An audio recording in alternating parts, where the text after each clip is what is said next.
సరే ఫ్రెషర్స్ అయినా సరే, కెరీర్ గ్యాప్ వచ్చినటువంటి వాళ్ళైనా సరే, కొన్నిసార్లు కంటిన్యూస్‌గా కొన్ని కంపెనీస్‌కి అప్లై చేస్తూనే ఉంటారు. అవును. చేసినా కూడా కొన్ని మిస్టేక్స్ వల్ల తెలియకుండానే వాళ్ళొక ఫెయిల్యూర్‌ని ఫేస్ చేస్తూ ఉంటారు. ఫ్రెషర్స్ ఎక్కువగా ఇలాంటివి చేస్తారండి. వాళ్ళకి కనిపించిన ప్రతి ఫ్రెషర్ జాబ్‌కి అప్లై చేస్తారనమాట. అప్లై చేసే జాబ్ అసలు వాళ్ళకి రిలవెంటా కాదా అన్నది చెక్ చేసుకోవాలండి. అప్లై చేసే ముందు అసలు దాంట్లో జేడీలో ఏ స్కిల్స్ ఇచ్చారు అన్నది చెక్ చేయాలండి.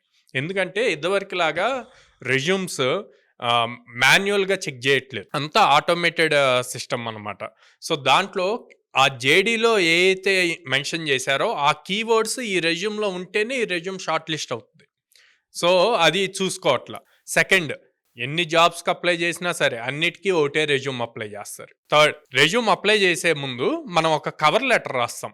ఆ కవర్ లెటర్‌లో కూడా సేమ్ పాయింట్స్ రాస్తారు ప్రతి దానికి. వీడి కర్మ బాగోలేక ఆ మూడిటికి ఒకటే ఇచ్చారనుకోండి.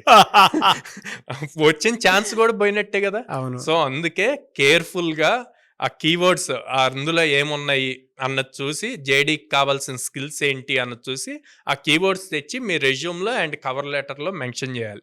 అలా మెన్షన్ చేసినప్పుడు మీకు ఆపర్చునిటీ వస్తది ఇంటర్వ్యూ దాకా.